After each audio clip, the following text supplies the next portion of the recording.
Hello everyone. इस video में हम बात करने वाले हैं 2016 से लेकर जितने भी आपके बीएड मेन एग्जामिनेशन के पेपर हैं, पीवाईक्यूज़ हैं 2016 से 2025 तक, तो वो सब इस वीडियो में हम डिस्कस करेंगे। तो आपका जो पहला कोड होता है E101 contemporary India and education, ये आपका सब्जेक्ट है और 101 इसका कोड है। तो इस वीडियो में मैं आपको पूरा पेपर का फॉर्मेट बताऊंगी और आपको कैसे क्या करना है वो चीज़ भी मैं बताऊंगी। चलिए वीडियो स्टार्ट करते हैं। तो आपका जो पेपर होता है मैक्सिमम 80 मार्क्स का आपका पेपर होता है और 3 घंटे का आपका पेपर होता है। ठीक है, तो इसमें आपको सारे सेक्शन अटेम्प्ट करने होते हैं। जितने भी इसमें सेक्शन होते हैं, इसमें 3 सेक्शन होते हैं, सेक्शन ए, सेक्शन बी और सेक्शन सी। तो फिर उसमें अब इसमें क्या है, आपको एक पेन और पेपर ले लेना है। जैसे ही मैं बताऊंगी वैसे आपको मोटा मोटा नोट करते चलना है और आपको वही पढ़ना है जो आप पीवाईक्यू देखकर जाएंगे। तो आप अगर पीवाईक्यू भी पूरे कर लेते हैं तो आप इजीली पास हो जाते हैं बीएड मेन एग्जामिनेशंस में। और यदि आप पीवाईक्यू भी पूरे नहीं करके जाते हैं तो मुश्किल हो जाता है आपका पास होना। तो अभी इसमें देखिए, आप लोगों को मैं पहला क्वेश्चन आपको दिखाती हूँ। जैसे कि आपकी स्क्रीन पर दिख रहा है, सेक्शन ए में आपके 3 क्वेश्चन होते हैं जो कि 16 मार्क्स के आपके क्वेश्चन होते हैं। इनमें आपकी इंटरनल चॉइस होती है, तो आपको 3 करने होते हैं। जैसे ए क्वेश्चन नंबर 1 है, तो क्वेश्चन नंबर 1 में आपको 2 क्वेश्चन दिए होंगे। आप क्योंकि उसमें इंटरनल चॉइस होती है तो आपको एक ही करना है। 16 नंबर के आपके क्वेश्चन होंगे 3। इस तरीके से आपके जो मार्क्स हो जाते हैं 48 मार्क्स के आपका सेक्शन ए हो जाता है। इसमें आप फर्स्ट क्वेश्चन देखिए। तो इसमें जो आपका फर्स्ट क्वेश्चन है, जैसे आप देख रहे हैं, Macaulay's minute gave a new direction to history of India in history of education in India comment. तो आपको मैकाले के विवरण पत्र ने के बारे में इसमें लिखना है, या फिर आपको ये नहीं आता है तो आप ये वाला क्वेश्चन कर सकते हैं। Discuss main characteristics of Muslim period education and right merits and demerits of them. ठीक है, मुस्लिम कालीन शिक्षा की मुख्य विशेषताओं का उल्लेख कीजिए तथा इसके गुण व दोष लिखिए। ठीक है, अगर आपको ये वाला क्वेश्चन नहीं आ रहा है तो आप ये लिख सकते हैं, क्योंकि इसमें इंटरनल चॉइस है और ये आपको 16 मार्क्स का लिखना होगा। 16 मार्क्स में आप लिख सकते हैं आराम से 7 से 8 पेज आप लिख सकते हैं। ठीक है, और अच्छे से अपना आपको पेपर लिखना है। हाइलाइटर वगैरह का भी यूज़ कर सकते हैं आप। ध्यान रखिए, रेड और ग्रीन पेन का आपको यूज़ नहीं करना है। ये आपको नहीं यूज़ करना है, रेड और ग्रीन पेन। फिर अब आप सेकंड क्वेश्चन देखिए। Discuss the main problems of secondary education and their remedies. ठीक है, अगर आपको ये नहीं आता तो आप ये कर सकते हैं। What do you understand by universalization of primary education, how much success have been achieved in the direction so far, what step should be taken to achieve this aim within next 5 years. ठीक है, ये भी आपका 16 marks का है। अब third question देखिए आप अपना। थर्ड क्वेश्चन है आपका, discuss university autonomy, what should be the role of universities in modern India. Modern India में यूनिवर्सिटीज़ का क्या रोल होना चाहिए। What changes should be brought about in university education to achieve this role. ठीक है, तो आपको यहाँ पर ये क्वेश्चन अगर नहीं आता है तो आप नीचे explain main characteristics of national education policy 1986 ये बता सकते हैं। Describe in brief the revised policy of education 1992। मतलब ये आपका क्वेश्चन है, राष्ट्रीय शिक्षा नीति 1986 की मुख्य विशेषताएं बताइए तथा संशोधित राष्ट्रीय शिक्षा नीति 1992 का संक्षिप्त वर्णन कीजिए। अगर आपको ये क्वेश्चन नहीं समझ आ रहा है तो आप ये लिख देना। ठीक है, अब इसमें मैं बताती हूँ कि जैसे आप इतना बड़ा तो याद नहीं रख पाएंगे, क्योंकि आपको 2016 से 25 तक के क्वेश्चन देखने हैं। ठीक है, फिर आपको उनको आंसर भी ढूंढने हैं और फिर आपको करना भी है, आपको याद करना है। तो आप एक पेन लीजिए, एक पेपर लीजिए और आप उस पेपर पर लिखिए कि आप इम्पोर्टेंट टॉपिक्स, फिर आप लिखिए NEP 1986 और फिर लिखिए NEP national education policy revised policy of education 1992। और क्वेश्चन ये लिखने के बाद टॉपिक फिर आप लिख दीजिए ये 2016 में आया है, उसके सामने 2016 ब्रैकेट में लिख दीजिए आप क्वेश्चन नंबर 1 डालकर। ठीक है, अब आपको दूसरा नोट करना है, तो आप यूनिवर्सिटी ऑटोनॉमी लिखिए। उसके बाद इसकी आपको विशेषता, इसकी यूनिवर्सिटी ऑटोनॉमी लिखने के बाद पूरा आप लिख लीजिए कि इस तरीके से मुझे ये याद करना है, इसके बारे में पूरा पढ़ना है, और उसके आगे भी आप 2016 लिख लीजिए। इस तरीके से आपको पता चल जाएगा कि आपके पास आपको क्या क्या पढ़ना है। पूरा एक पेपर भर जाएगा इस तरीके से आपका। और फिर उसमें से जो क्वेश्चन सबसे ज़्यादा रिपीट हुआ है, सपोज कोई क्वेश्चन है जैसे NEP 1986 है, ये आपका 2016 में भी रिपीट हो गया, 2017 में हुआ, फिर 18 में हुआ, 19 में हुआ। इस तरीके से इसकी प्रोबेबिलिटी ज़्यादा बढ़ जाती है, ये ज़्यादा इम्पोर्टेंट हो जाता है। तो आप मेन फोकस सबसे पहले फिर इस पर कीजिएगा। इस तरीके से आपको पढ़ना है। अब हम बात कर लेते हैं सेक्शन 2 के बारे में। तो सेक्शन 2 में आपके सेक्शन B जो है आपका, इसमें आपके शॉर्ट आंसर टाइप क्वेश्चन होते हैं, और इसमें 8 आपके क्वेश्चन होते हैं, जिनमें से आपको 4 करने होते हैं। ठीक है, तो इसमें आपका फर्स्ट जो क्वेश्चन रहने वाला है वो है, discuss the relevance of Buddhist education in present education system. ठीक है, बोधकालीन शिक्षा की वर्तमान शिक्षा प्रणाली में उपादेयता का उल्लेख कीजिए। फिर है आपका, right a short note of primary education of Indian education commission 1882।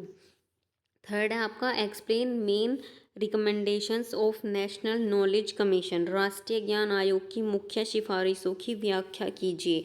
अब आप इतना बड़ा थोड़ा ही ना अपने कॉपी में नोट करेंगे, जहाँ से आप पढ़ेंगे। आपको शॉर्ट में बार बार तो आप वीडियो देखने आएंगे नहीं कि कौन सा इम्पोर्टेंट था कौन सा नहीं।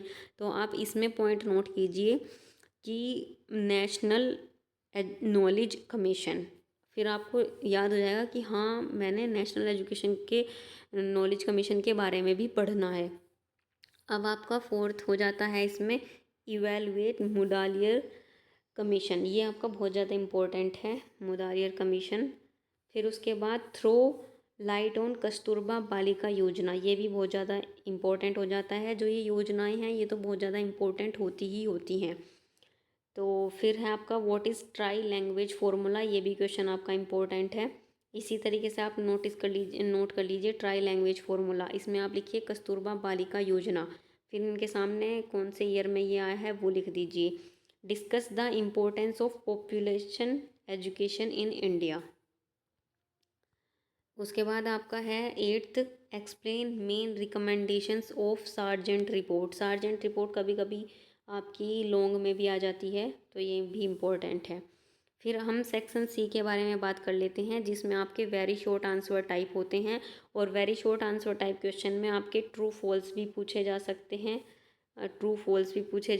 हैं, आपके फिल इन द ब्लैंक्स भी पूछे जा सकते हैं, वन वर्ड आंसर भी आपके पूछे जा सकते हैं। तो आपके वेरी शॉर्ट में यही होते हैं। और वेरी शॉर्ट में आपके टोटल 10 क्वेश्चन होते हैं, जिनमें से आपको 8 करने होते हैं।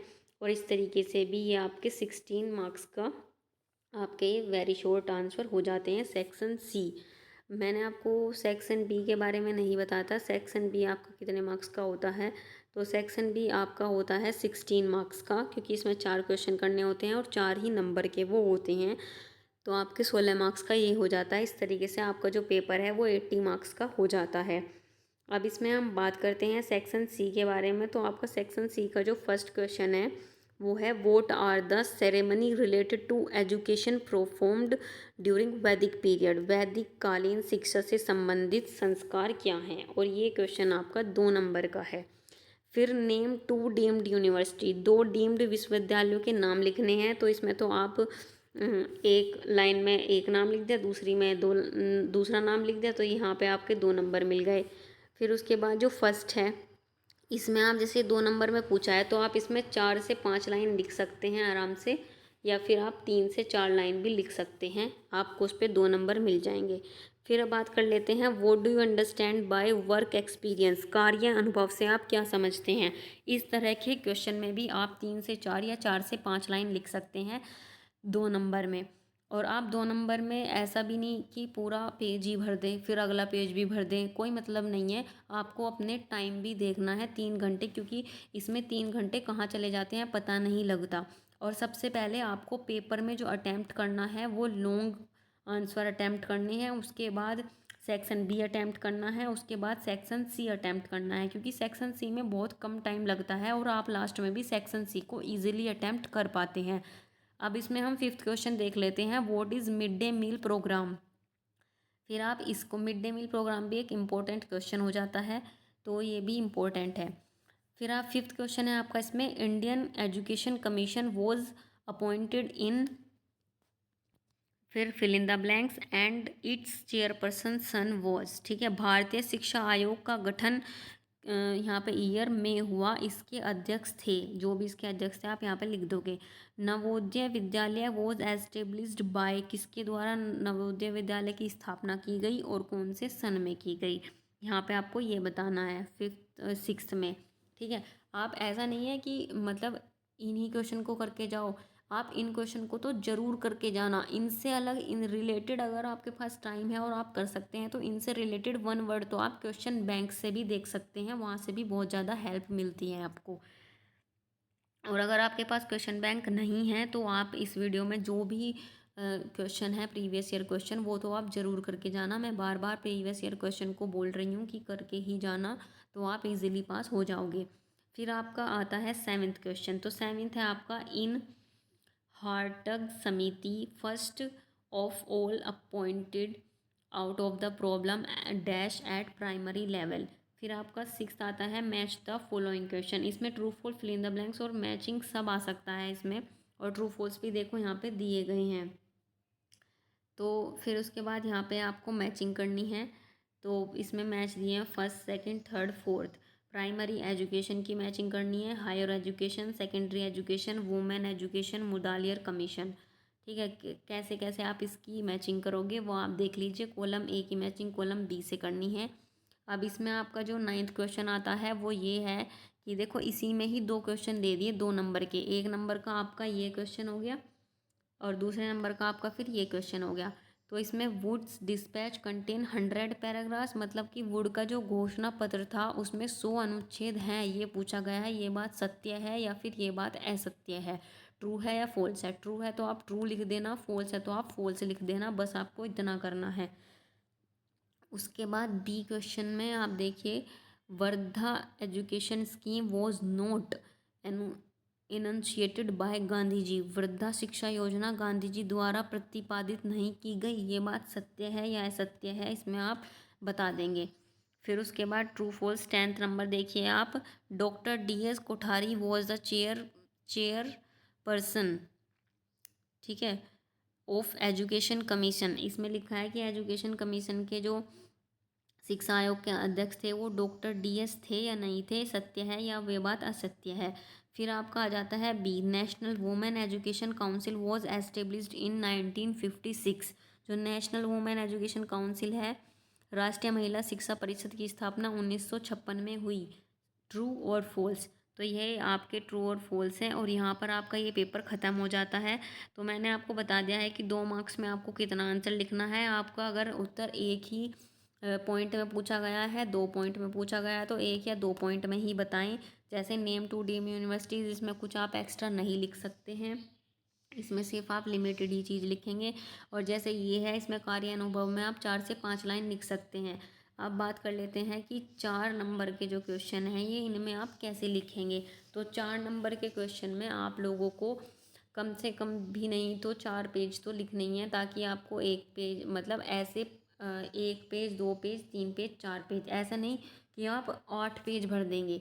नहीं, आपको 1 पेज, खड़े पन्ने का 1 पेज होता है ना, उसके दोनों साइड, मतलब एक दोनों साइड में, एक साइड लिख दिया फिर दूसरी साइड लिख दिया, 2 पेज आपके ये हो गए। फिर दूसरे पेज पे भी एक साइड दूसरी साइड लिख दिया, तो इस तरीके से आपके 4 पेज हो गए। ठीक है, तो मतलब अगर खड़े पेज की बात करें तो सिर्फ 2 पेज भरने हैं, और अगर 4 पेज ये इस तरीके से नहीं भरना है आपको। और आपको ये नहीं सारा टाइम लॉन्ग आंसर में ही लगा देना है। लॉन्ग आंसर आपका 16 नंबर का होता है और इसमें आप 7 से 8 पेज भर सकते हैं। आप अपने पेजेस को इस तरह से डिवाइड कीजिए कि आपको, और बच्चों इसमें एक बात और ध्यान रखना कि इसमें ना आपको बी कॉपी नहीं मिलती, तो आपको एक ही कॉपी में 80 मार्क्स का ये पेपर करना होता है। इसमें आपको बी कॉपी नहीं मिलती है, ठीक है, क्योंकि ये बात मुझे नहीं पता थी और इसी चक्कर में मेरा एक आंसर छूट गया था और वो भी लॉन्ग आंसर छूटा था मेरा फर्स्ट ईयर में। तो आप लोग इस चीज़ का ध्यान रखना। मुझे किसी ने बताया भी नहीं था कि बी कॉपी नहीं मिलती। मैंने अपनी ए कॉपी भर दी, जैसे ही मैंने बी कॉपी मांगी तो मुझे फिर मना कर दिया गया था कि नहीं बी कॉपी नहीं मिलेगी और मेरा वो एक आंसर उसमें छूट गया था। तो आप लोग इस चीज़ का ध्यान रखना कि इसमें बी कॉपी नहीं मिलती। आपको जितना भी करना है ए कॉपी में ही करना है। आप पहले ही डिवाइड कर लेना अपने पेजेस कि आपको इतने में 16 नंबर के आंसर लिखने हैं, इतने में आपको 4-4 नंबर वाले आंसर लिखने हैं और इतने में 2 नंबर वाले। और जो ये आपका सेक्शन सी होता है ये आपका हार्डली 2 से 3 पेजेस में आ जाता है। तो अगर ये वीडियो आपको अच्छी लगी है तो वीडियो को लाइक करना, शेयर करना एंड चैनल को सब्सक्राइब कर लेना, क्योंकि आगे भी मैं इस पर आपके प्रीवियस ईयर क्वेश्चन पेपर डालूँगी।